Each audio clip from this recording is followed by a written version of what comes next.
Hi guys, so back again. I've taken this carb off of a Honda GCV 160. It's a mower engine that's um, isn't idling. It only runs on choke. So I'd imagine there's something stuck in this carb that's preventing it from getting the fuel that it needs. So I'm going to show you how I clean these carbs. So these are the bowl style, the Honda style as some people call it. So you're going to take this 10mm bolt off the bottom, and you may have some rust in there depending on if fuel's been sitting in there for a while and what type of fuel you've used. Um, Anyway, that one seems fine.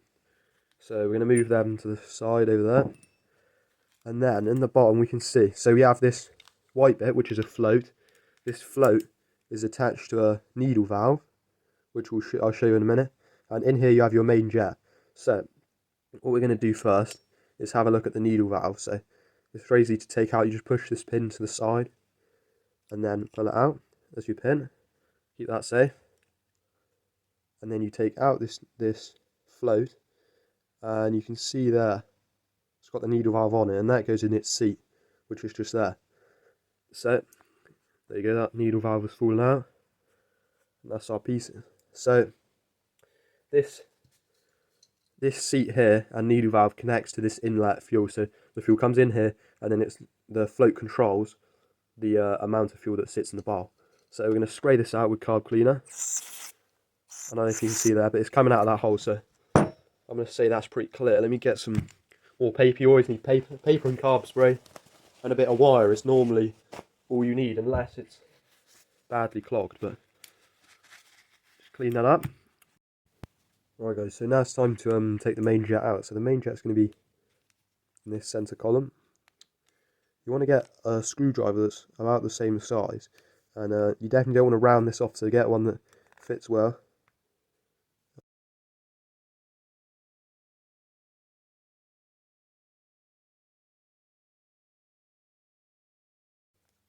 And it's going to get to a point where it's going to be hard to show you, but it's loose in there.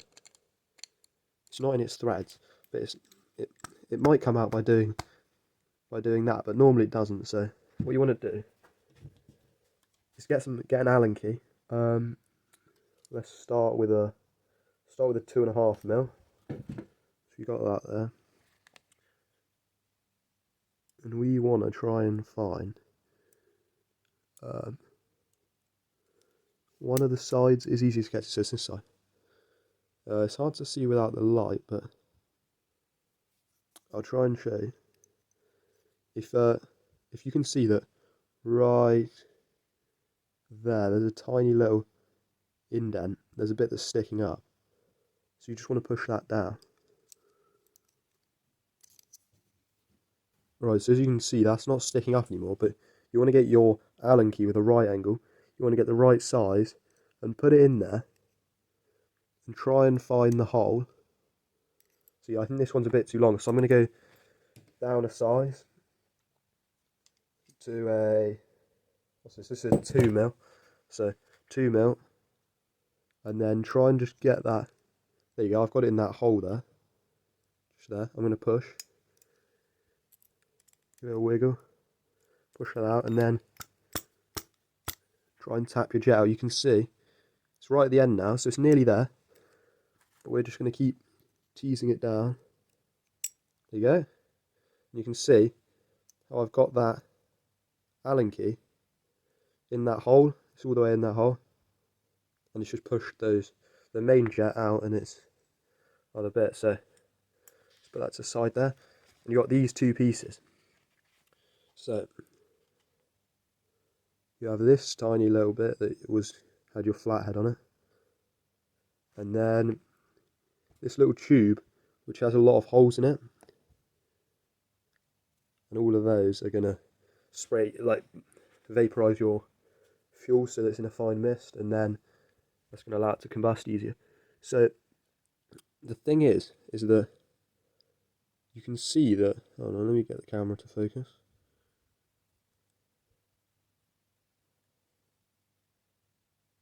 You can see there that there is a hole through it, but that hole I can see is a bit constricted. It's smaller than it should be. So some people have these neat little, tiny little drills that you can hand drill the hole wider. Now making that wide is going to give you a larger fuel flow, which is going to make it easier able to idle. But I'm just going to get a bit of wire and see if it works. It's worked in the past, but you have to have the right size of wire. I might have too big of a wire. So the issue is that build up in there and constrict that hole, and that means that your ratio is off of fuel to air. So that means you have to have the choke on. Right. So what I've got here is it's actually this bike cable that's frayed, and I've got two little strands of it, and this will go in there. I can feel that there's some resistance, and that's what you want to do. You just want to keep working it back and forward, and you're going to start to widen that hole back to what it originally was. This is a bit of a crude method. The best method is, as I say, with those drills, and you can actually find out online how wide the hole should be, and then you can just drill it out to what that size should be. I'm just going to keep doing this, and once I think I've done it enough and there's less resistance, then I can put that back in, and that's that bit of the carb done. But I'm going to keep doing this, and I'll be back to put it all back in. Right, so I've gone through with this wire, and I don't know if I'll be able to show you on camera, but from what I can see, the hole does look wider.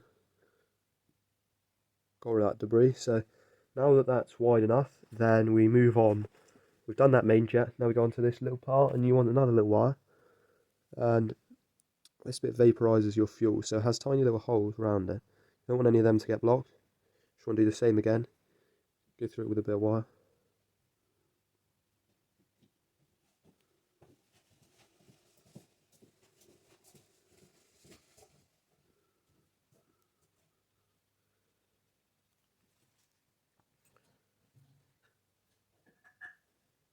Right, so once you've done that, we're finished with this area of the carb. Make sure that your seal around here is all intact and it's not perished, because that's not going to get a good seal with the bulb. But if it is, then you're ready to put it back together. So you want to remember that it's the short side, this side, that wants to go in first.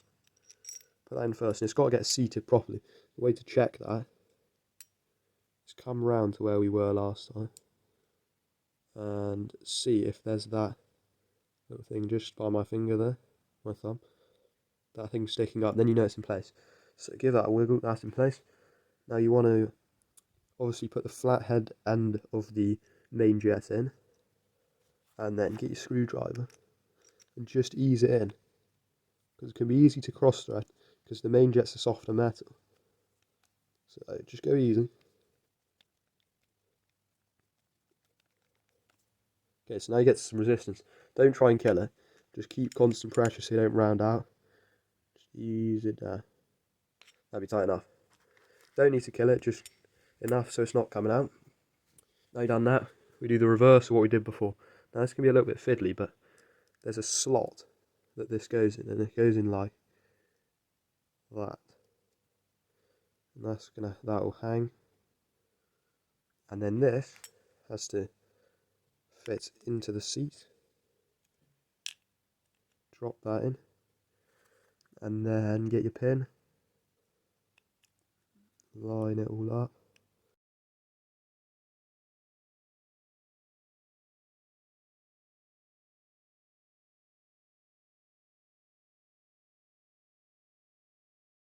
So that's just going to push on through. Doesn't have any retaining clip, that just stays like that. There. Now, make sure everything's clean, there's nothing else in there. So, bolts on, nut on. Now this one to be fairly tight so that it makes that seal. But I'm not going to tighten it now, I'm going to tighten it once on the mower. So, oh, look at that. Still got that washer, so that came off. You don't want to do that. You want that washer to go on that nut. That's going to make another seal. If you don't have these seals, then petrol's going to come pouring out of there, and that's not going to be a good day. Okay. Now the only other part on these carbs are this top assembly. That's the only other part you can take apart. So we're going to do exactly that. We're going to count the amount of turns, because this is your idle screw. This is how fast your idle speed is. So you want to keep that probably what it is, as long as the settings are all fine. So you want to count how many turns you do to take it out. So 1, 2, 3, 4, 5, 6, 7, 8, and then we'll say 8.5. You want to remember that number because that's how much you're going to thread it back in when you finish, when you're trying to put it back together. So taking that idle screw off allows us to access to this screw in here. I don't actually know what this one does, but I always clean it out. There you go. Just remember, keep constant pressure down on the head and then you won't round it out. This is a short screw. And all we're going to do here is get some carb cleaner. Shake that up and just spray some in there. And then while we're here, just spray over the top here and then all up in these holes. Down in there.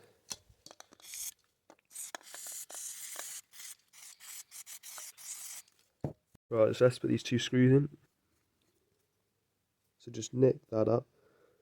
As I say, I don't know what that screw does, but if anyone in the comments knows, then I'd love to hear it.